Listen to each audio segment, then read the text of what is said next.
I now call to order the January 10, 2023 Administrator Issues and Updates. Gary Schmidt.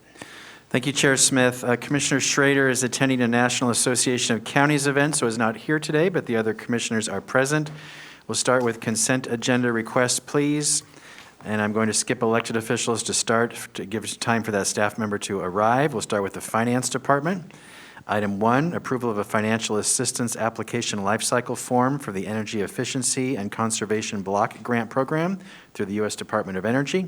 The grant request is for $329,650. Funding is through the U.S. Department of Energy. No county general funds are involved. Elizabeth Comfort is the Finance Director. Go ahead, please. Thank you, Gary. Welcome. Good morning, Commissioner, Chair, and other commissioners. Happy New Year. Yes, I'm Elizabeth Comfort, Finance Director, and we've been given this opportunity by the Energy Assistance Block Grant for $329,000 to use here in the county for energy efficiency. I'm proposing a couple of items. There are some other activities that we could do here at the county, but to use these dollars to offset any general fund dollars that could be used. So the two that we propose is to do some retrofitting lighting, for, I think they're LED. I don't have Jeff here with me, but we have some buildings throughout the county that could use with the retrofit. And then also, because we have a fabulous hybrid working system here, we're looking to consolidate some workspace. Sorry, I feel like I'm out of breath. Some working space. So like, for example, here on the 4th floor with finance, we have a full area, but we're only utilizing a small portion. So we'd like to repurpose some of the sections for like county admin and our equity and diversity office are growing. And so we could share spaces. Will this cost money to repurpose the work floor space? And so instead of using general fund to do those from the county departments, we would like to propose using some of this block grant fund for those relays, which are realigning the workspace for the departments. Does that make sense? Questions or comments? Are there any other departments in the county that need realignment besides finance? Yes, there's some in the DSB that we're looking at consolidating the WES, our Water Environment Services, Department of Transportation, formerly the BCS, Business Community Services. We have a lot of opportunities to realign our workspace for efficiencies. Okay, thank you. Any other further questions or comments? Seeing no objections, thank you for spotting that grant. Thank you. Next, Health, Housing, Human Services. Item 1, approval of a personal services contract with Parrot Creek Child and Family Services for the Alcohol and Drug Dependency Recovery Housing Project. Contract value is $270,000 for up to 6 years. Funding is through the Oregon Health Authority. No county general funds are involved. Rod Cook is the Director of Health, Housing, Human Services. Go ahead. Good morning. If approved, the Alcohol and Drug Recovery Housing Services Program helps homeless women working with DHS, Department of Human Services, find drug and alcohol-free housing and reunite them with children who are in foster care. The contract allows for a maximum payment of $45,000 per year for up to 6 years. Questions or comments? Seeing no objections. Item 2, approval of a subordination agreement with Beneficial State Bank for refinancing home loan with Weiderman Park Apartments Affordable Housing Project. Home loan amount is $350,000. Funded in 1998, 1999 through a federal home loan grant. No county general funds are involved. Yes, and I've brought Mark Soroy with us because this is pretty technical, and he's an expert in this, so I'm going to let him explain what a subordination agreement is and why we do these. Go ahead, Mark. Mark Soroy, Commissioner Schmidt, Commissioners. So a subordination agreement is when an agency wants to refinance their loans. That's all it is. So when they refinance, they pay off one loan and borrow some money. So that's what this is. So Beneficial State Bank purchased the loan that was through the Network for Affordable Housing, and now they're refinancing that loan with Weiderman Park Partners. And we're we're a party to the loan because when home funds come into the project, usually it's gap funding, which is at the very end. So if a nonprofit puts together a package to fund some affordable housing, they get some loans, and then at the very end, they ask us for some home loans, and then we secure a certain number of units in that particular housing development. So this particular loan is a 40-year loan. The home funds require a minimum of a 20-year period of affordability, and in our agreement, we added an extra 20 years because we wanted affordable housing for 40 years when we made this agreement back in 1998 before I worked here. Okay, questions or comments from commissioners on this? Well, See no, yeah, well, just Paul, I for didn't s- clarification, so the upside is we extend the number of years to how far? No, we're not extending it. They're just refinancing their loan. Okay, And in the refinancing process, we're securing that we still have a loan with this development, and they still owe us that money, and it's due in 2038. okay. Questions or anything further? Seeing no objections, thank you. All right, item 3, approval of an amendment to a grant agreement with Legal Aid Services of Oregon for the provision of legal services to Clackamas County residents. The amendment value is $111,779.20 for 1 year. Total grant value is increased to $192,976.20 for 2 years. Funding is through the Federal Older Americans Act and Community Development Block Grant. No county general funds are involved. Yes, Legal Aid Services of Oregon provides low-income Clackamas County residents with housing-related legal help and representation through self-referral and referral from the county. In addition, services also include providing technical assistance with fair housing laws and regulations, housing counseling, and training sessions to various social services providers to the county. This would fund about 8 more trainings, and basically that's what I have for you today. Questions or comments? Yeah, I do have one.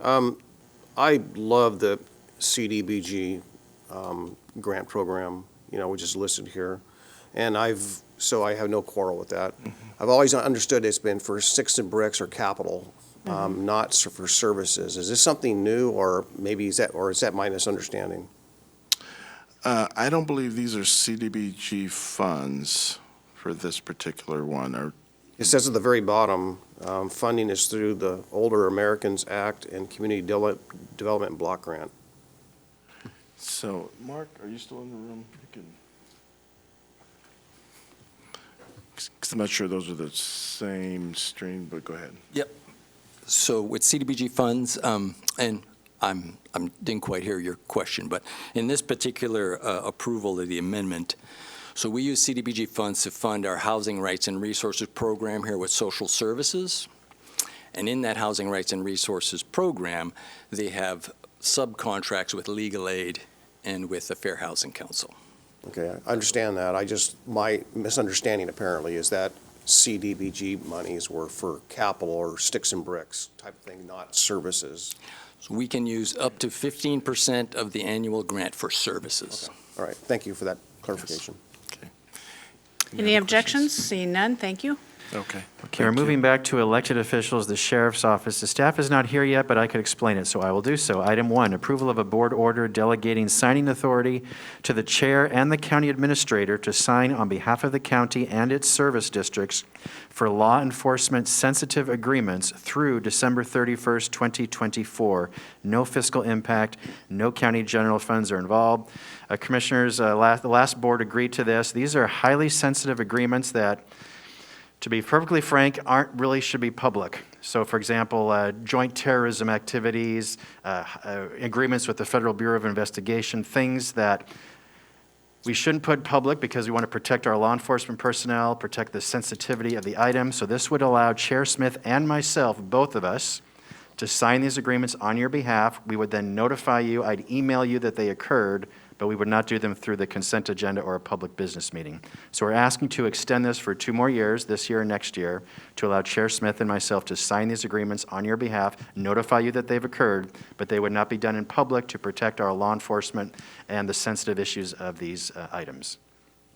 Questions or comments? Yeah, I have a procedural one, and that is that at what point prior to the signing, do we get a look at that, whether it's executive session or whatnot? I understand the sensitivity and so forth, but it seems to me that we should have some kind of a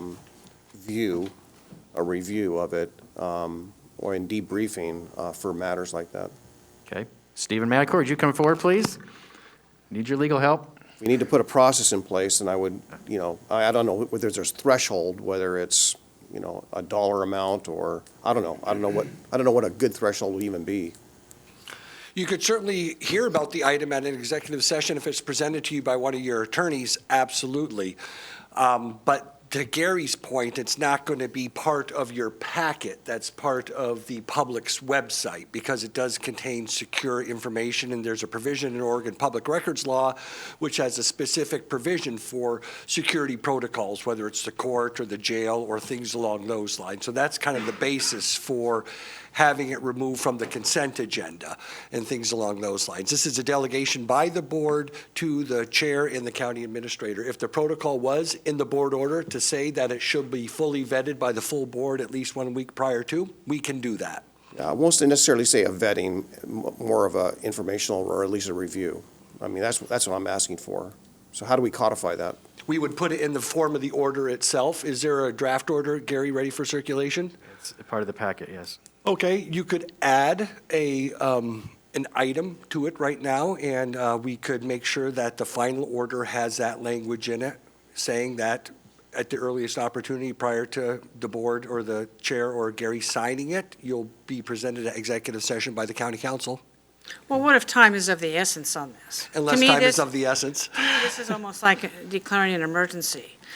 Usually these come up on a regular basis, so these are typically one-year agreements, and it's typically with Homeland Security, Department of Justice, FBI, CIA, entities like that. So we usually know they're coming, and we can coordinate with the sheriff's office to make sure that we have ample opportunity to get it to the board at least a week before it's finally signed by Gary and/or the chair. We could do that. Unless, of course, the sheriff is late in sending it over and demands to have it done right now because she is not aware of this new procedure and her staff is not aware of this. And to what end is the board going to try to, during this procedure, tell the sheriff what they can do and what they cannot do with particular board orders, or inflect our own thinking out what needs to be done when we're really not qualified to do it? Would you like me to include some extenuating circumstances, exception language in there to the 1 week review period, or? Yes, I Okay, would. okay. I would. We could do that. If you have the form, if you want to send that to me, Gary, I'll work on that language right now. If it's in a Word format, Tony, that'd be great. Tony has it. We can also just push this to next week so there's time to do this, so we don't feel rushed. I could get it done by noon. Okay. Yeah. Yes, we will update the board order, but we still propose putting this on your consent agenda with this addition. Would that Okay. be all right? Commissioner Savas? Yeah, I was going to make a motion, but that doesn't sound like it's necessary. There will be an amendment that gives us the opportunity for, With extenuating circumstances. all right. Thank you. Thank you Okay, very much. Thank you, Stephen, for the assist. We will update the board order and give you that to you and still put this on your consent for this Thursday. All right, thank you. Those are all the requests for consent agenda. It was a short list this week. All of those will be on this Thursday's business meeting agenda. Next, a quick update on the presentation to the Hoodland Community Planning Organization about short-term rentals. Commissioner Shull will be presenting there, I think, tomorrow evening.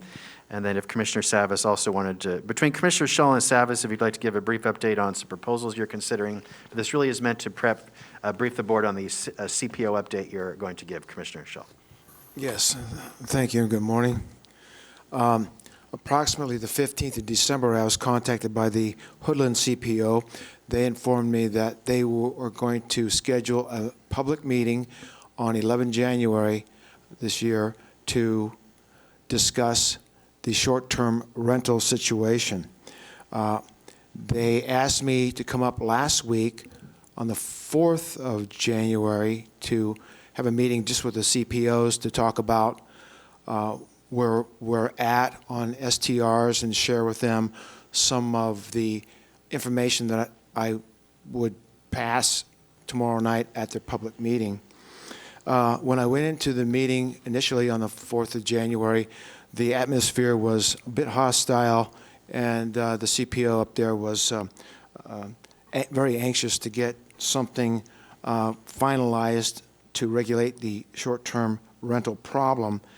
What I did in that meeting, I verbally shared with them the problems that had been identified in all the documentation that we have received from communities, the CPO up there, that is information to the board and to myself and Commissioner Savas. I went over each problem and I presented to them recommended solutions. Those are my recommended solutions, not solutions vetted by the board yet, hasn't got to that point. At the end of about an hour of discussion, problem, and then recommended solutions, the mood of the Hoodland CPO became much more content. They were satisfied. I asked them if there was any more problems they have identified other than the ones I covered. They said no. And so the question was, for the meeting tomorrow night with the public, they want me to go over the same thing with the public up there and get a little bit more input. But I do know this, is that the both the Hoodland CPO and the residents up there are anxious to see some regulation resolved on the STR, how the county's going to handle STRs. So again, tomorrow night, I'm going to go up there, not with any guidance from the board, but to sit down in the meeting with the public and the Hoodland CPO to talk about these problems, recommended solutions, and see if there's any more ideas from the folks up there, and I'll bring that back to the board. Thank you for this. This has been a subject that the county has been working on, I don't know, 6, 7, 8 years, and we have not been able to somehow codify it in a rulemaking. And I am concerned, Commissioner Scholl, that any commissioner goes out, just because you've been invited, that we make promises that we can't hold to. Let me finish. That somehow we're giving a group of citizens assurances that we will do what they want to do. I understand talking to people who may not agree with what we have done in the past, who may be a little bit angry because we're the governing body. I understand that very much, but I do recommend on every single meeting you take staff so we can have minutes and so no promises are made on this. Just because members say, you know, you need to prohibit this and you need to prohibit this does not necessarily mean that it will be accepted in law. And I can foresee one action triggering a lawsuit over here from another group. So I would caution you, and I don't know what Commissioner Savas's point of view is on this, who is also working on this, that before any suggestions are brought to the community, it must be fully be vetted by this entire board. So please do that.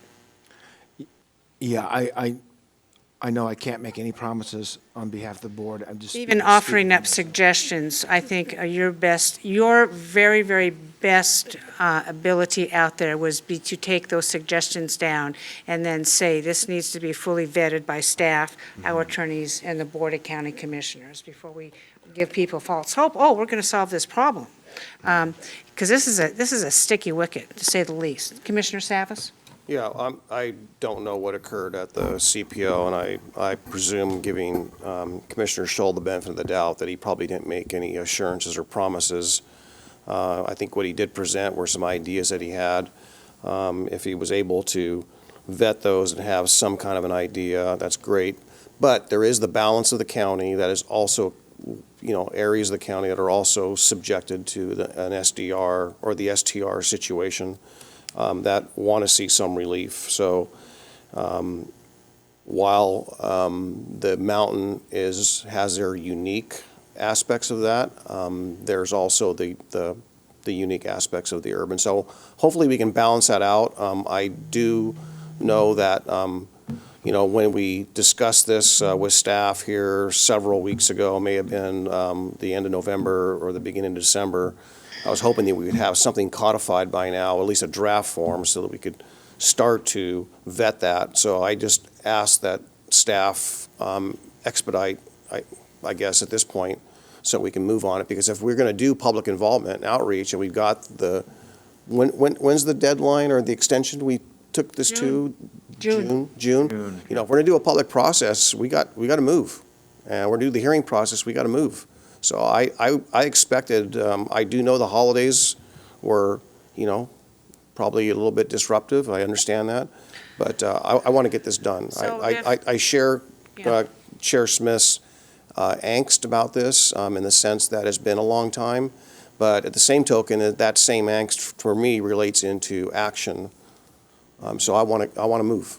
I want to get this done. Well, if there is a plan, it almost sounds like you two have some ideas that have not been fully vetted before this board. It needs to come to the board first before we go into the community and say, we are considering this, because I haven't the faintest idea what's being proposed. And as you know, the regular order of business is we discuss it at issues, we've given the permission to go forward to gather information, and then bring it back to the board before we vet it in public. So that is the regular order of business. Yes. Last August, the Hoodland CPO had a public meeting on STRs where some 200 people showed up.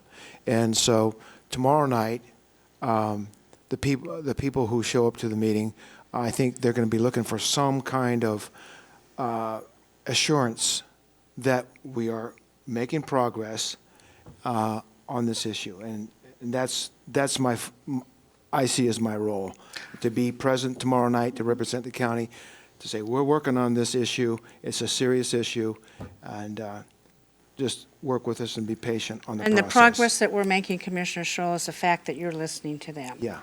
And I think that is very important, but please, because I don't know what you guys are, you know, you've not come to me. I don't know if you've come to any of the other commissioners to say, we're considering this, we're considering this.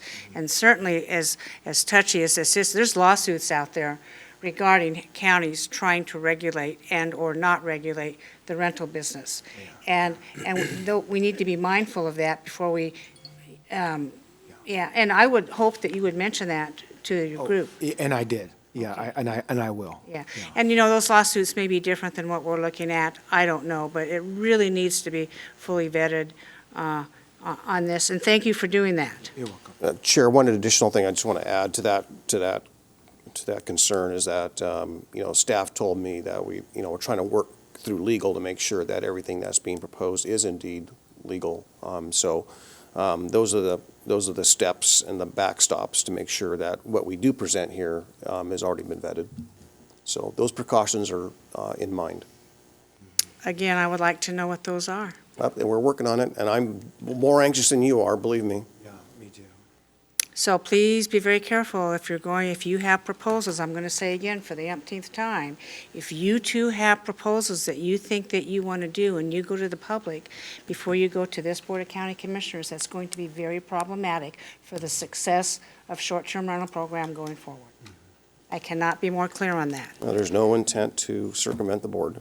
Gary, what's up next? All right, we had posted an item for Metro Exposition and Recreation Committee appointment. We're asking to push that for one additional week because we had an 11th hour applicant right at the last moment of the deadline, and staff needs time to put the memo together. So we'll just bring that back to you next week for your review. But you do have 2 applicants, which is great. Wonderful. For this very unique position that most people don't want to be on. So, all right, next, board meeting policy and guidelines. Chair Smith and I have been working on putting in writing kind of the process of how items come before the board. Chair Smith, you want to tee it up, or would you like me to go right into it? Go ahead. So we've played around in the last year, we've played around on what happens on Tuesday, what happens on Wednesday, and what happens on Thursday. And it has been okay, but I think there's room for improvement on what we do and when we do that. And Gary, you and I and Emily and the rest of staff has tried to massage on how timely we can bring information and requests before the board and at what venue we discuss those in. Would you like to go ahead and talk about that? Absolutely. Thank you, Chair Smith. So there was a memo in your packet that outlines what I'm about to share. But the idea is that everything kind of starts here. Tuesdays, administrator issues and updates, especially for the board.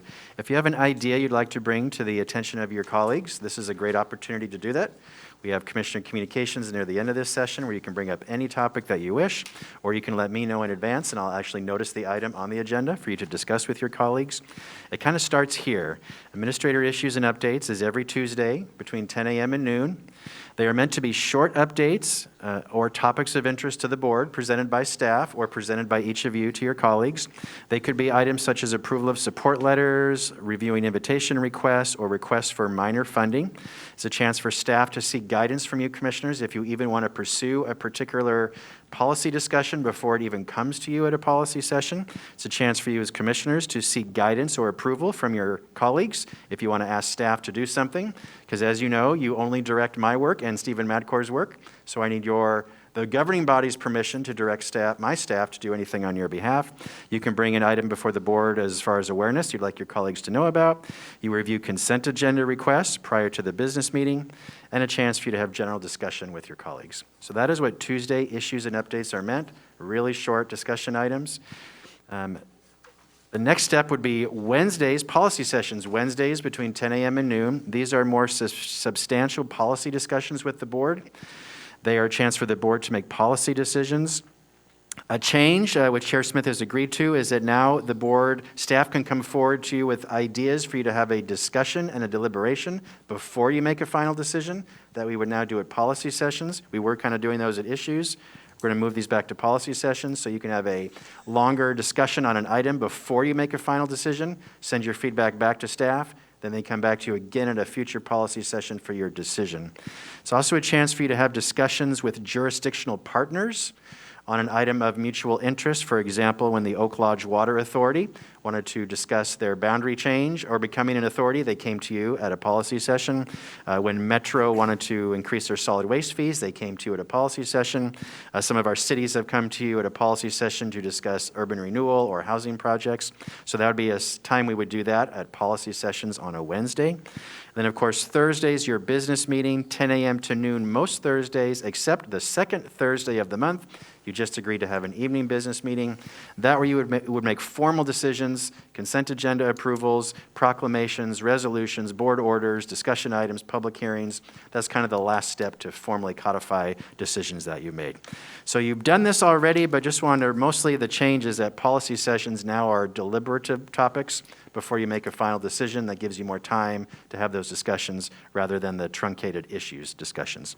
Or we could make a decision on Wednesday if the board is ready. Absolutely, yes. So I think in the past, we reserved policy sessions for decision points or votes. Yes. And now we've broadened that to allow for more discussion and accumulation of information, questions answered that the staff may need more prep time Yes. for the board. Yes. We have a couple commissioners. Commissioner Savas. Yeah, I'm okay with this as a guideline. I think essentially we all strive to do that today. That's typically what we try to do. What's the name of our legislative, when the chair and the vice chair get together during legislative session and emergency? Special Operations Committee. Special ops. So there are exceptions in which time does not allow. And I've got one today that our staff discovered was decided by or informed by ODOT on Friday afternoon late, which we'll Right. be talking about later. Sure. These kind of things happen, so there are exceptions. So I don't want it, I think we all respectfully strive for this, and I think it's good to refresh what that ought to be. And I'm okay with the framework in which it sits there, but I just want to, clearly state that there are, especially on this ODOT stuff right now, and I think I won't say it's deliberate. I'm not saying that's deliberate, but all I'm saying is that it doesn't work in our favor if they're working on not honoring their timelines and notifying us, and yet we're holding ourselves to a timeline. It puts them in the advantage. Well, we're not. And of course, we've allowed for that discussion to happen today because it's timely. It needs to be done. Right, exactly my point. Needs to be done. Yeah, and that's totally fine, Paul. Thank you. Commissioner West. Thank you. I think that these are really, I think this is a wise choice to allow us to be more deliberative and to tackle big issues. As you were describing this change, it reminded me of my city council days. We called them work sessions. Sometimes they'd be a little long, but this would be, I just literally what equals work session in Wilsonville on my nose. So it gave me an idea of what we were doing. I foresee and potentially see this, well, I think it's obvious that this board will be taking on big topics that are going to take some really deliberative conversations, I'll just say it that way. And when we do that, or we know that, let's say we're going to take on a big issue with Metro or ODOT or whatever, all the rest, does this allow us to maybe expand this to additional time to say, gosh, normally we'd only do 2 hours, but us as a board really want to dive in and muscle out a certain issue, we're going to have to expand that and make this a little more as we work something out that we want to do urgently. Am I right in assuming that that will be an opportunity potentially in this type of, it's not necessarily this session, this type of meeting, but in these policy sessions? Absolutely, yes. Policy sessions are normally 30 minutes to 1 hour, but with the chair's approval, they can be longer. You can meet in an afternoon if you want, if the chair agrees, if you all agree. So there's flexibility. But that's something for you as a board to discuss. Okay, thank you. But yeah, there's always flexibility in this. I mean, some of these topics are going to be, quite involved, yes. So this is just a general guideline. Okay. But there is, I'm going to reiterate again, there is a regular order of business that we go through. We start, for instance, on Tuesdays, we bring it forward, and then we form policy. And the policy is a very formal vote on Wednesdays. And then we bring it over to the next week at the board meeting to pass, not unlike what the United States Congress or our Oregon legislature does. In the Oregon legislature, it's a work session. Okay, it's a work session where you come in and you gather all the information, you accept amendments to the bills, people come in and testify for it, and so what happens is then it's worked on by that, and then that and then they go into a more deliberative session in the Oregon legislature where a decision is probably made at that point, and no other further testimony is allowed, usually. I mean, we're flexible at our level, but I'm just telling you what they do there. And then it's passed out of committee, and then it goes to the formal House for a vote, and our formal vote is at this dais. And so it's kind of patterned on that, and I like it because it's very transparent. Yeah. So people in the community know that we had discussed this issue at least a minimum of 3 times. And it's out there because it's recorded here, and it's noticed on the website. So we have at least 3 discussions on most of the important items. Now, today, Paul makes a good point. We have a letter that we need to get out to the Oregon Transportation Commission on tolling.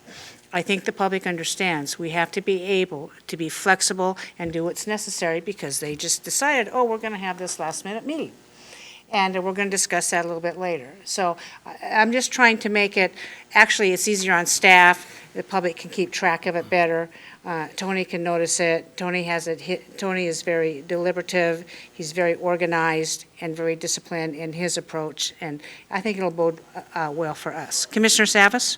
Yeah, I think what I take away or perhaps inspired by Commissioner West's request there or suggestion is that there are some complex, meaty items that are complex, that require more time. 3 light visits may not even, frankly, break the surface water, the surface of the issue. So my point here is that on those more in-depth matters that we allow the time, and even an hour sometimes is grossly inadequate for, let's just say, short-term rentals. We can't talk about short-term rentals in 1 hour. We can't, and I think that's been the problem. All the visits for many of those were so brief that we were not successful, and that's not good use of our time. And no one wants to be in a 2-hour meeting or a 3-hour meeting if you don't have to, but there are those situations that demand that. And I think with a When the last couple elections, I believe, Commissioner Fisher and myself were successful, so there was not a need for review. But we have two new commissioners, or one new commissioner this time. They also need the benefit of that education and learning experience and that deliberation, so they can fully understand it and vet it. Yeah, and two, staff is always available to meet with each commissioner to get them up to speed on any topic. I do that probably weekly, even though I think I may know the topic, so I'm very well versed. So please take advantage of our, the entire departments, all the departments have offered to brief commissioners on what needs to happen. Thank you. Okay, Gary, what's up All next? right, so no formal approval needed other than this is our guidelines of what we'll operate by. I'll make sure staff knows it, and we'll adjust as we go forward. Thank you very much, Commissioners. Next, Advisory Board and Commission appointments. Tony, go ahead, please. The County Fair Board, staffed by the County Commission, currently has 2 openings on the board due to term expirations. Through a recruitment process, 2 applications were received and 2 are recommended for appointment. Both are reappointments. The recommendations are Matt Bunch and Lauren Humphreys. Move for approval. Seconded. Commissioner Savas has moved Matt Bunch and Lauren Humphreys as appointment to the County Fair Board. Any further discussion? Commissioner West?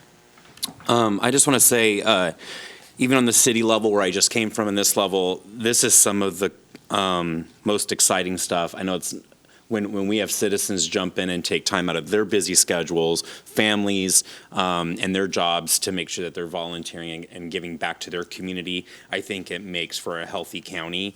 I enjoy going through these resumes and seeing who these people are that are helping our county be excellent. And so I just want to thank these 2 publicly, both Matt, or Mr. Bunch, and Mrs. Humphreys for stepping up to continue to serve. And it sounds like they've been doing a great job. And so on my behalf, from me, I just want to say thank you again for serving, and I look forward to confirming their appointment. Did I state the second? Yes. Okay, thank you. Yes, and I go to the Fair Board meeting every month, and they are quite engaged and knowledgeable about the operations of the fair, as I really think all the Fair Board members are. Yeah. Any further discussion? Seeing none. Tony, please take the poll. Commissioner West, Aye. Commissioner Schull, Aye. Commissioner Savas, Aye. Chair Smith. Aye, motion passes 4-0. Thank you very much.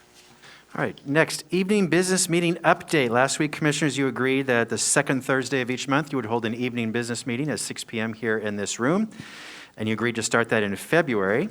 However, February 9th, which would be the second Thursday, is the second day of your board retreat. Your retreat starts Wednesday, February 8th, all day, 8 a.m. to 5 p.m. Thursday, February 9th, your retreat will be 8 a.m. to about noon or 1 p.m.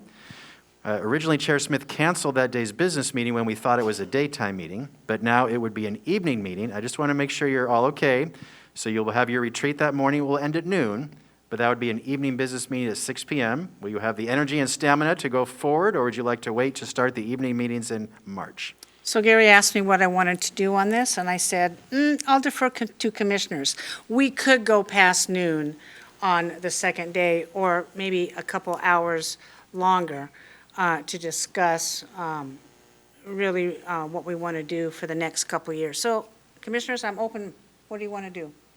I'm flexible. I mean, I could move it to March, making sure that I want to get as much value out of our retreat and freedom, and I want us to be fresh, for a business meeting and so forth. So I'm flexible. We just pop Go in? ahead. I'm split. I think a lot of our constituents have been really wanting us to make this a priority and not kick this can down the road. I think we can work a little harder, maybe, for them on this. And maybe not that day, but maybe the next week. Maybe that's not how we always roll it out, but we're telling them we see the urgency that you have and we're reflecting that. I know a working dad at my, my age, I would never be able to come to a day meeting. And sometimes it makes it a certain portion of the population just could never have access to engage in their government. principally, I want all demographics, all people from every walk of life to come and engage with us. And so I have an urgency for us to start night meetings. I think it's important, and I think it also would show great goodwill to our community. Well, we have started our night meetings. We did do them in the end of last year. I think we had one. Yeah, do we have one? Okay. Yeah. And so we are doing it. Okay. The question before us is not whether we have them, is that what do we want to do with the February meeting, Commissioner Scholl? Yes, I agree that the evening meetings are very important. We're a month out from 9 February. If we moved the evening meeting to 16 February, that would give us plenty of time to get the word out to the public. So I recommend we do that.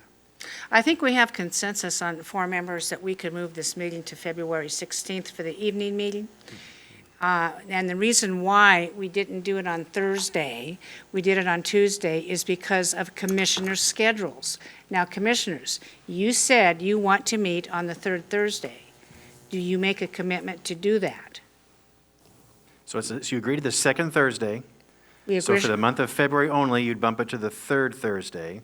My only caveat, my recommendation to you is we're confusing the public because they're going to wonder, is it the third Thursdays or the second Thursdays? But maybe no one will notice that, but that's all. I mean, with extenuating circumstances, let's say a holiday falls on that day, you always bump anyways. You don't just move it too far away. So, I think that it's just, this is an extenuating annual commitment that we have. We treat it like a holiday and we just bump it to the next one. Or like to the date that Commissioner Scholl recommended. We don't wait till March. Commissioner Savas? Yeah, I concur with, I think, the point that the administrator's trying to make, and I think it would be fair to let everyone know. Maybe just give them, actually, not today, but find those dates and commit to those dates for the year so that when someone comes to a meeting tomorrow or the next day or the evening meeting, they know when the next evening meeting is. Yeah. So let's just commit to those hard dates and do the calendaring to do the best we can. And I think that would give some opportunity for the public to have some certainty. So the decision is what, Gary? So what I'm hearing then is there's consensus to move the February evening meeting a week later to Thursday, February 16th, and then starting in March, get on the second Thursday rotation and thereafter. And commissioners, look at your calendar because we selected the second Thursday and not the third Thursday because commissioners had meetings. Okay, so, yeah, of course, Martha's not here, so we'll have to make sure she's able. I'm flexible, I don't have meetings yet. Okay. Thank you for the clarity. There's a We'll reason for everything. Thank you. We'll get the dates out, and we'll start noticing the public of these evening meetings. Thank you. Next, your review of your business meeting for this Thursday, January 12th, 2023. It's a 10 a.m. business meeting. All you have is consent agenda items that you discussed today. Public communication, commissioner communications. That's it. If you have any questions, let me know prior to Thursday. Happy to answer them for you. Next, late-breaking news, the governor's emergency declaration on housing, which she announced yesterday. But we don't have a copy of it yet because it's not been signed. But Chair Smith, you wanted to discuss this. Thank you, Gary. I wanted to bring this to the board. We've been having meetings regarding Project Turnkey. We had 2 yesterday. We had a noon meeting with the North Clackamas County Chamber, and then last night we had it with the Sunnyside CPO, and both were well-attended and absolutely wonderful, great questions from the audience. And I think the questions, and Adam was there, the questions, I think were just something that we can do. And I think we can assure the public that, that this is going to be, strengthen the community and not weaken it. And what has become very apparent to me is people just didn't know what the program is. And when you don't know, you go to a place, you sometimes go to the cave, a place where there's fear that this is something new, oh no, it's going to change my life, it's going to change my business, but when in fact it will make our community stronger. And I made an opening statement last night that the time is probably past for us to think that we are doing this on a volunteer basis, because the governor has come out and released a statement saying that she's going to increase housing by some 64 units across the state of Oregon. She wants to allocate through the legislature $130 million to housing, homeless, and affordable housing. And I'm all for that. However, when she used the term emergency declaration, it's almost a PTSD reaction, because this county operated under 3 emergency declarations at one time. And I just want to make some generalized statements here. That is fine to declare if obviously she wants to an emergency declaration on the homeless situation. But I don't believe it's something that you can snap our fingers and bring in the National Guard or bring in FEMA and think we're going to fix this overnight.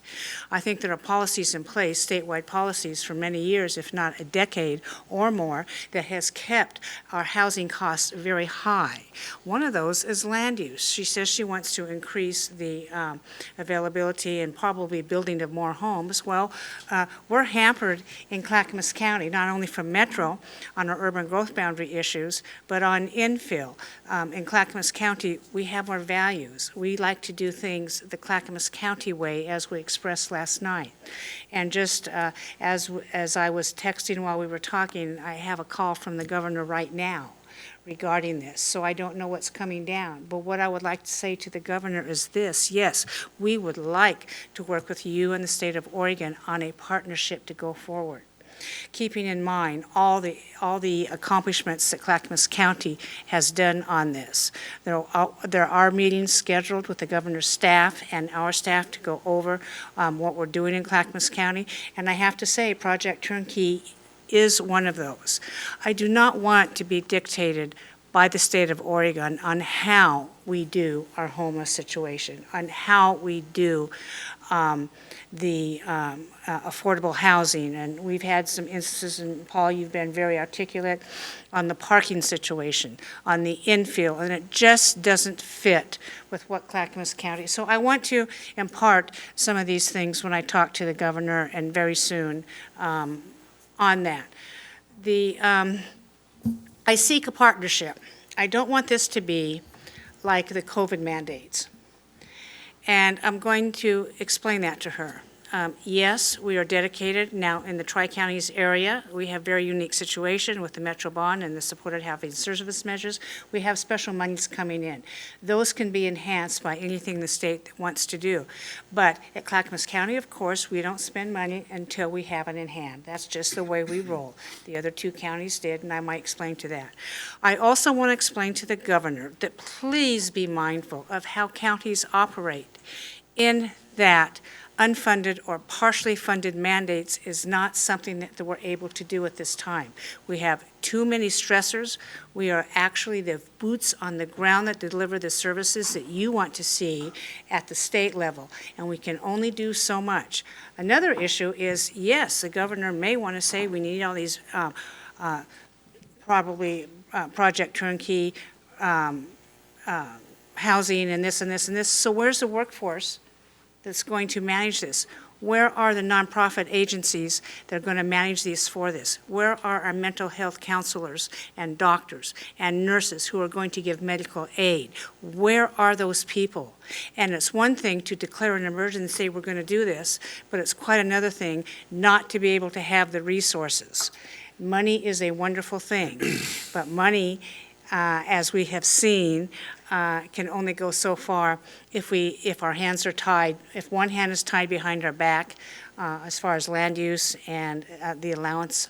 And she did make mention in her speech, I think, she did cite land use as being one of the deterrents to affordable housing. So with that in mind, that's why I brought this forward. I would like your all opinion on that. Commissioner Savas. Yeah, I didn't listen to the speech, but I got some excerpts, and thank you for adding the land use piece. It just seems to me, and I think when Commissioner West and I were at the Metro thing at the Harmony campus here last Wednesday night, I made the point, if you ever have a justification for granting an urban growth boundary expansion, it's now because of the state of housing, right? The homeless. So why would you just go through this process of taking the land with this exchange this mathematical exchange, and not just grant them the UGB expansion. Expedite it. Make it happen.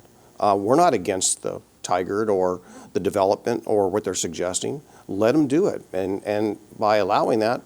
But frankly, my bigger issue with this, I think, is that whether it's the legislative or whether it's the state, the governor's office or whatnot, but sometimes some of these mandates or ideas are not vetted out with the counties and the planning staff and are not thoughtful.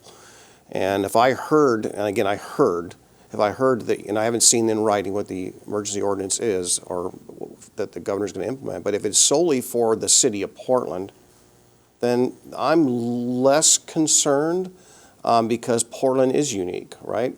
They don't have the same, but I think my point is that we're not all the same, and I'm afraid that maybe the prescription for what they feel, maybe they have vetted that. Maybe Portland has vetted that for them, but it has not been vetted with us, and I would want to make sure that whatever they do, it may not be necessary. I do have a little bit of concern, but if it's limited to the city of Portland, I have less concern.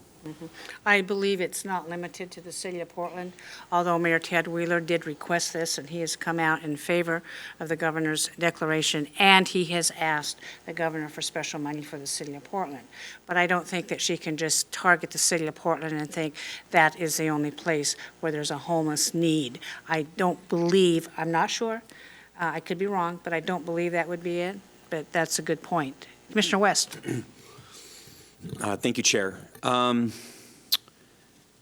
It's funny that the new governor, Governor Kotek, I mean, I'm glad she jumped out and declared the obvious, the state of emergency. But the proof's in the pudding, and trust but verify.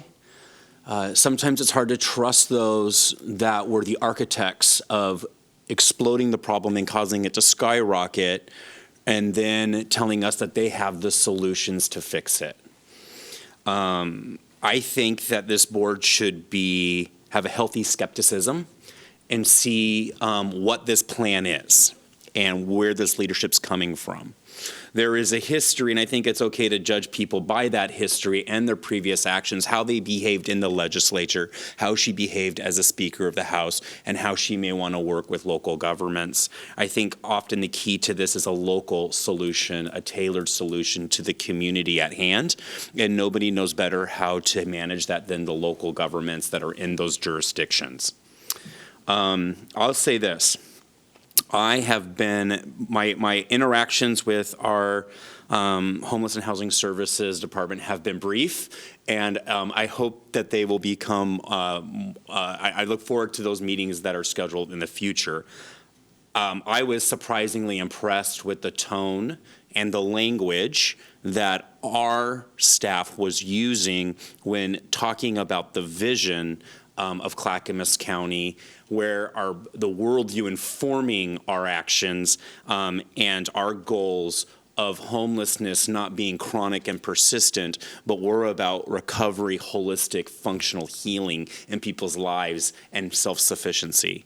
I have questions, and I look forward to diving in with that department, but when we talked to the community about Turnkey, I was impressed.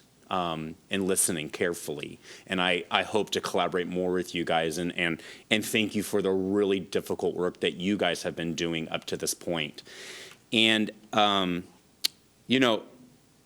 hope that, and I believe our county wants to treat this crisis as a crisis and want to have innovative solutions, and I saw that. Many of the questions that came up and concerns in both the meetings that I know Commissioner Savas was in one. I couldn't see the other attendance in the last night's evening the way it was set up. I think Chair Smith handled it with grace and direction. I appreciated all the questions. They are all valid, and they all impact the decision that we're going to have to make. And hope that as we deal with the governor, though, that we are going to be firm as a board on doing it the Clackamas County way, like Chair Smith said. And we're not modeling our interventions and how we do this the way that we've seen failed policies rolled out all up and down the West Coast. And there are different ways and innovative ways to tackle this issue that really target the individual, respect their human dignity, and get them to a place where they're recovered. So that's how I've seen this roll out so far. I appreciate Chair Smith's leadership on this. I think that she'll be a great point person to deal with the governor. But I think that we need to be firm and steadfast in how we move forward. So that was kind of my thoughts on it. Great, thank you. Commissioner Scholl? I'd like to say that as we look at actions we can take in Clackamas County to relieve homelessness, we also need to look at how we're interacting with our representatives to the state legislature on the actions they're taking this year to relieve restrictive land use laws that might help this county produce more housing. And also, we need to look at how we're interacting with our state senators and representatives to the U.S. Congress on the actions they're taking to help this county push back on the flood of drugs that we have to deal with, which have a huge impact on homelessness and mental health. And, like Commissioner or Chair Smith said, we're essentially where the rubber meets the road. We can't turn around and defer a responsibility to take action on these things to, like a community planning organization or a city. We are the end, the buck stops here. But in order for us to actually make progress on these issues, we need coordinated clarity on what is happening in Salem to help us and what's happening in Washington, D.C. also. Thank you. Commissioners, I've made notes of your comments, and I will relay those. We have a couple more. Commissioner West? Chair Smith, I'd like to know if Governor Kotek plans to finally issue some needs certificates. For those that don't know what those is, if you want to open a mental health hospital, you have to get a needs certificate issued by the governor and by the state. Over 100 beds for Universal Health Systems was denied by Governor Brown. 100 psychiatric beds with $50 million of private money to come build that hospital to get people the mental health care they need. Then they could be stabilized and triaged and put in transitional, maybe recovery housing. I like to know if she'd like to be bold enough to push back against the unions and special interest groups to make sure that we have the hospital beds necessary in the metro area. I want to, these are just questions, and you're taking notes. You don't have to ask them, but I would like to maybe have at least a discussion about that. I want to know if she's going to start opening up detox centers so we can get people clean off of poison, stabilized, and housed. If this is a housing first initiative for $30 million, I'm going to be real skeptical. If this is a harm reduction focused progressive policy that's failed all over the United States and North America, I'm going to be real skeptical. So I think those are important questions. Is like I said, the proof is in the pudding. But let's get those services up and running that get people helping to deal with their root issues. Yep, I would agree with that. Commissioner Savas? Yeah, I concur with a lot of the comments, and one of those being, what some of the policies are in Portland that have not really worked out, which I feel have exacerbated. I think Commissioner West and I have talked about that a little bit as well, and I think he even mentioned it today. And, the cause, I know that, homelessness and this issue is growing nationwide. That's no secret. But at the rate in which it's growing and the cost of the rents in this area, it's very clear that some of the policies aren't working. When Speaker Kotek, in her first term as Speaker of the House, I went and scheduled an appointment to meet with the Speaker on two issues. One was emissions, climate, and some suggestions with my experience, and also my concern about displacement policies that are one of the root causes of homelessness. And I was not able to actually sit down with the Speaker herself, but her staff. And I felt her staff were, smart people and all, but I'm not sure the message got conveyed. And my concern, especially on the homeless one, was if we don't do something with these policies, it's going to get worse. That was 6, 7, 8 years ago. It has gotten worse. I'm not saying I was right. I'm just saying that I think we need some greater thinking. I think there's a lot of smart people in this state and a lot of people, a lot of experience, and pooling those resources, whether it's a summit and coming up with some solutions and ideas, is paramount. Detox, mental health abilities, another one I know I'm going to talk about tomorrow when our legislative expert. I'm hearing that the threshold for qualifications to be a mental health provider are more stringent in Oregon, and there's a higher threshold, whereas some people simply don't qualify in Oregon, but they qualify in other states. So I don't know, not an expert in that field, but I think that needs to be looked at as well. But we need to do something to grow the mental health workforce, the detox facilities in this region, and Measure 110. You cannot simply allow people, aid and abet the poisoning of people, and expect them to be productive members of society. It's wrong. I have written down all those things, Commissioner Salas. Commissioners, thank you very much for your input on this. I do appreciate it very much, anytime. Gary, what's next? The final item today is Commissioner Communications, and Commissioner Savas did have a particular item to bring up outside of that Why as don't well. you go ahead, Paul? Yeah, I didn't have a letter, actually, Chair, and I will not be here Thursday, but essentially, I'll get to the point. What I'm asking for is, Commissioner Smith, if you're able to, or if not, another commissioner speak at the OTC meeting, the Oregon Transportation Commission meeting on Thursday. I have shortened this as best I can. I'm reluctant to read it because we've heard this so many times. Well, I have some speaking points, and Dan sent you, Dan Johnson from DTD sent you an 8-page Yes, I memo. have 8 pages, single space. Yeah.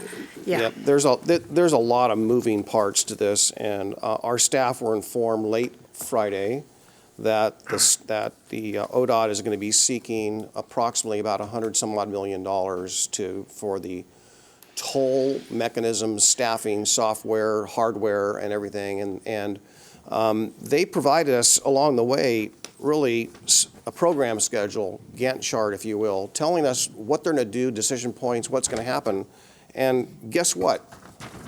This request isn't anywhere on that. That is really the unpredictability, and there might be an opportunity for this to come before JPAC, we hope, for a regional discussion, but I'm just concerned. On one end, you have IP4, which is the measure to put tolling on the ballot, which is retroactive, and we're going to authorize $100-something million for the hardware when how do you reconcile if the voters do indeed, if they do get the signatures, and it does go on the ballot in November 2024, are we going to feel good that we spent $110 million if the voters vote no on tolling, that we spent $110 million of public dollars on tolling staff and so forth, and software and hardware?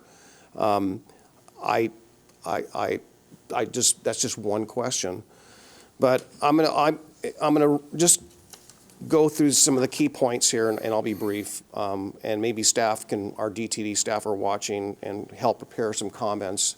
But I don't feel that they're being candid and timely and completely forthright with us in a number of ways. This is, again, what took place Friday is just another example. One example I'll bring up is that at this Regional Tolling Advisory Committee, which is new, we've had 3 meetings, it was said that this new committee, the State Transportation Rules Advisory Committee, was not going to have any elected officials on it. I said, okay, that's fine. So we all were to submit, people that we thought should be on the committee for this State Transportation Rules Committee.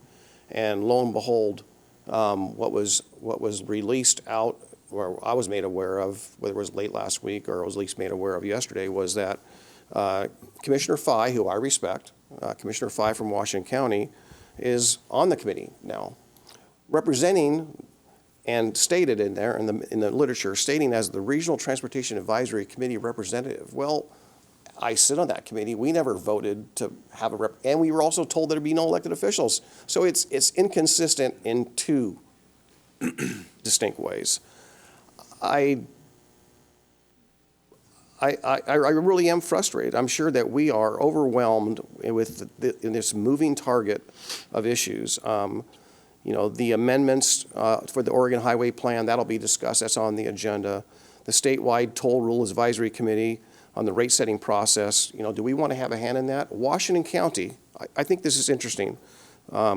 With all due respect, State Representative McLean is the representative for that portion of Washington County, in which Commissioner Fye is also within her district. Washington County of the 3 counties is the least impacted by tolling. None of their main thoroughfares are being tolled like ours or Multnomah County's, and yet they're deciding on our behalf. Vice, I think she's co-chair of the Joint Transportation Committee. Is she? It has been, still is. So I'm just saying that our interest and our impacts, how are they going to be reflected when they are completely insulated from this, as is a lot of these members from the state. Not all. Again, I saw the list of people. I don't know them all. The other issue is this ask for $100 million, $91 million for the development and $10 million for the infrastructure. I heard that, okay, they need to put an order in for the steel because of the steel backlog and so forth because of supply issues. But it was not in the program this program goes all the way to 2025. This is a surprise. It's not consistent with their material. So at some point, I think we need to have a long, healthy discussion about how I think the city of Oregon City, the city of West Linn, Clackamas County is concerned. Some of them, they have listened to us. I applaud that, but some they have not. But at what point do we start taking some action and talk about, whether it's mitigation or litigation? I think those discussions are being contemplated right now. I think we need to talk about that as well. I do too. I do think this board needs to take some very swift and hard action regarding the tolling question. I am not opposed to a lot of stuff I've been hearing. I do think on these huge, large issues facing us, the discussions of these will be very good at our February 8th and 9th meeting, how we want to go about solving these statewide issues that have disproportionately affected Clackamas County to its detriment. And that's very, very important that we do that, Commissioner Savas. Yes, I will attend this meeting on Thursday. I assume it's a Zoom with the Transportation Commission, the OTC, and I will make comments. Probably my testimony is limited, and we'll try to get the best impact for her. Yeah. One more thing. Last night after reading this, I got pretty hot when I was preparing, and I just wrote down all the fees and taxes we're paying currently today. I just thought I'd just run the list by you because, as I mentioned earlier yesterday, I believe that or maybe it wasn't yesterday, about the KGW had done a piece last week and released, and I knew it was coming, about the road user fee. There's another fee coming, right? On top of the tolling? On top of the tolling, yeah. Of course there is. So, but I just thought I would just list what's out there today. So we have the state gas tax, and we have the federal gas tax that we're paying today. We're paying a VRF with components in there that's accelerated. We're paying a DEQ to license our cars and inspect our cars. We're paying some cities have a utility fee or a road maintenance fee that are embedded in their cities. We have transportation SDCs that people are paying for fees. We have the transit tax that's come out of our employee taxes. We have the potential here, obviously, for 129 tolling, which is tolling for infrastructure, and then the 166 tolling, federal 166 designation, which is the congestion pricing, behavioral type pricing, and a potential transportation levy and the road user fee. Those are all additional. Those last four are additional, and there's no coordination and there's no real communication, frankly, on how, if you're going to implement the road user fee, does that completely waive the gas tax? Are we going to ban the gas tax? Is the federal going to ease up on that? Because if you still tax us, if you relieve us on state tax for a state program, you can't relieve us from the federal tax. So, I mean, how are they going to balance this out? It needs to be coordinated. I think it really needs to be at the federal level, frankly, and I think the gas tax should go away, If you're going to use the road user fee, there you got to be a clean, and the guarantees that there'll be the revenue sharing for the 50, 30, 20. We rely on millions of dollars to maintain our roads. There's no guarantee in any of this. And as double talk, I've heard that the tolling is going to pay for maintenance of roads. Well, okay. What's the road user fee for? Well, that's going to pay for our roads. What's the gas tax for? That's going to pay for maintenance of our roads.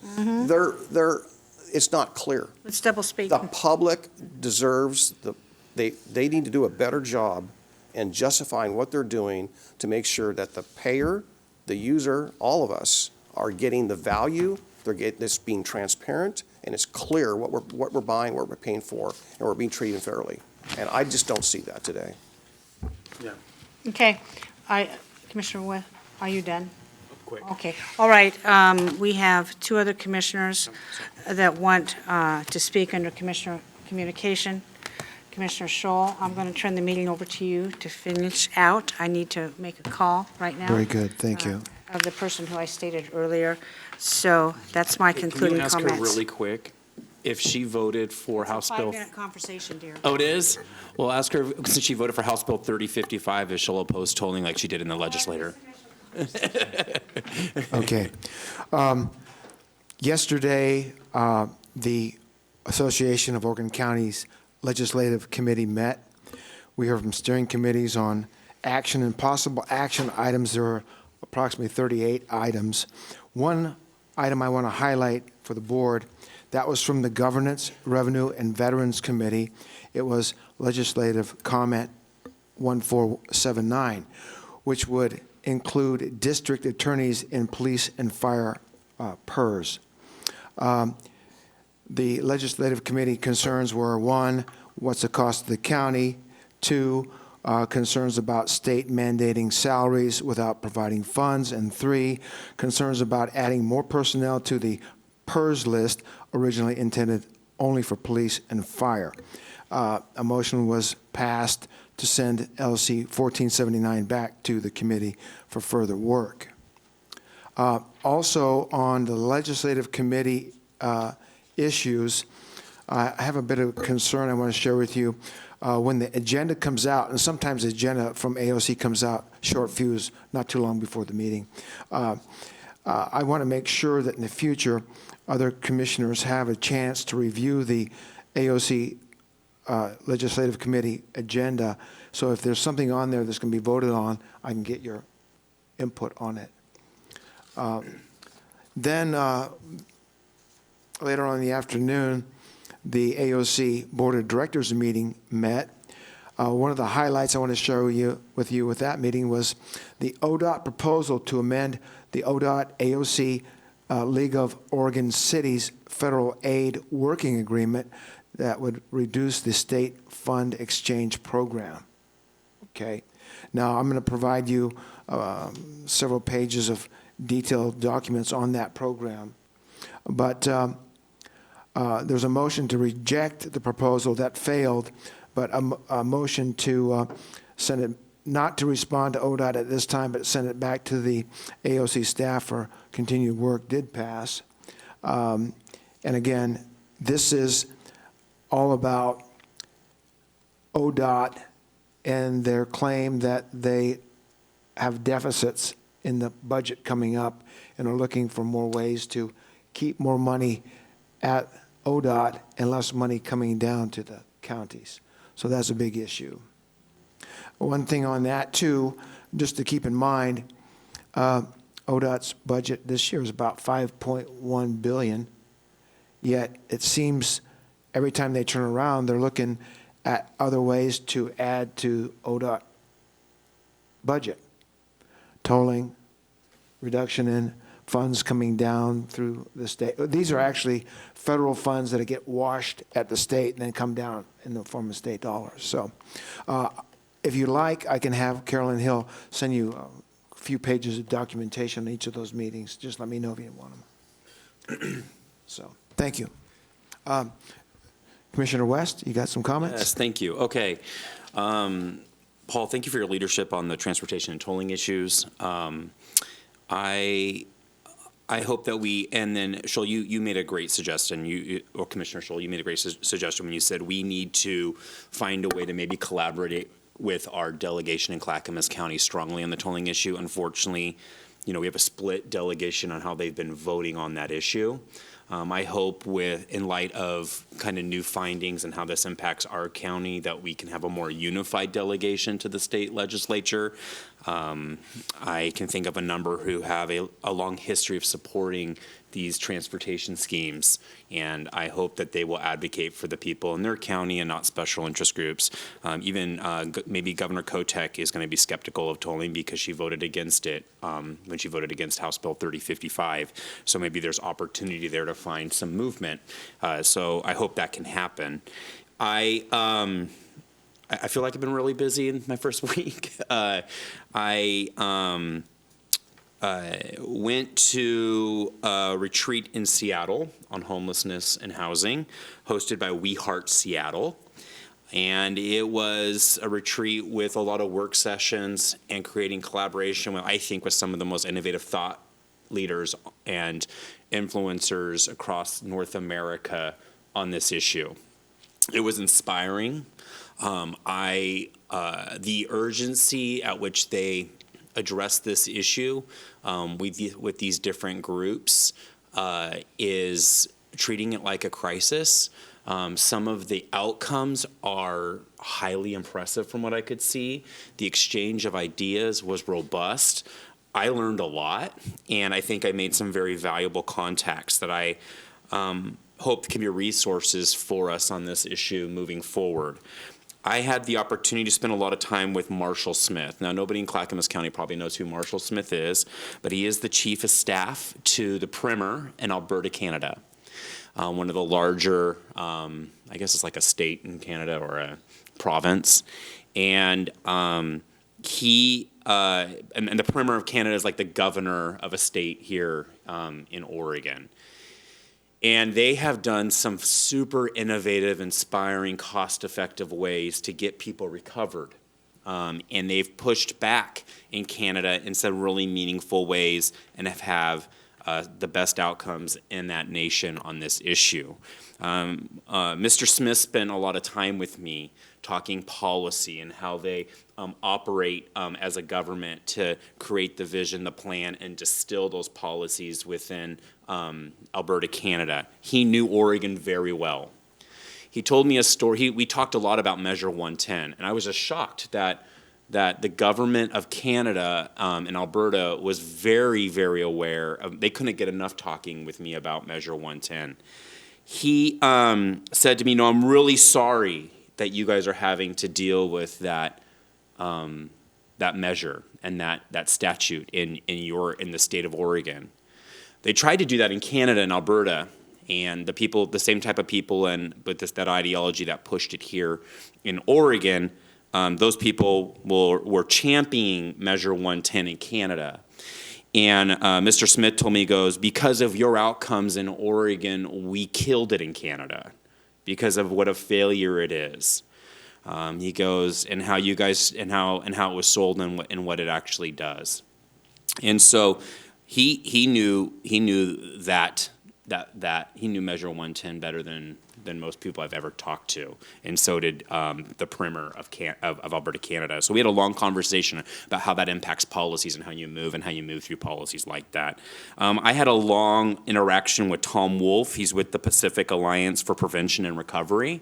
Tom Wolf has one of the most inspiring stories I've ever heard in my life. A former addict, homeless man, who was homeless, and a number of interactions with law enforcement, and he shared his story with me. I mean, it's hard to keep a dry eye, but it's so damn inspiring.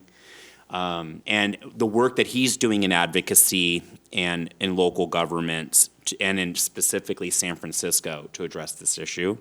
I got a chance to spend a lot of time with Grant Denton with Karma Box. He's a founder and runs this innovative homeless shelter in Reno, Nevada. I think it is somewhat been influential in some of the shelters that are even throughout the West Coast, maybe even in our region. Grant is also a former addict who spent quite a bit of time in prison, but now is an inspirational man changing his community and making a super tangible difference in Nevada. Locally, Kevin Dahlgren with We Heart Seattle couldn't be there because he got the flu, which is unfortunate, but we continue to dialogue on helping to solve this issue. Kevin was very influential in dealing with the issue in Gresham locally and is a part of this group of thought leaders. I thought it was one of the most impactful learning opportunities, not only that I've had as a nurse and somebody that cares deeply about this issue, but as an elected. It was incredibly inspiring. And to watch these people just work and get into the meat of this issue and to find opportunity was great. Michael Schallenberg was there, best-selling author, helping to facilitate the retreat. And so I look forward to finding great solutions from all kinds of different areas as we look under every rock to try to solve the issue and find some new opportunities. And so that's where I spent my weekend. I've been to a Metro meeting late at night with Commissioner Savas we've talked about. I went to both meetings on yesterday afternoon and at 7 o'clock at night that we did with the CPO on turnkey, trying to get caught up quickly. And I look forward to continuing to work hard to solve these issues and to show up and do the work. And it's hard keeping up with my hardworking fellow commissioners, but I enjoy the opportunity thus far. So I think I'm hitting the ground running, and I hope to maybe create a one-pager for my commissioners more about what I learned over this weekend as we make policy decisions, and even speak to our departments that deal with this issue and collaborate with them, and hey, maybe where there's common ground. And so I look forward to that. Thank you. Thank you, Commissioner West, for those outstanding comments. Administrator Schmidt, gentlemen, if there's no more issues this morning, then this meeting, issues and update meeting for 10 January 2023 is hereby closed.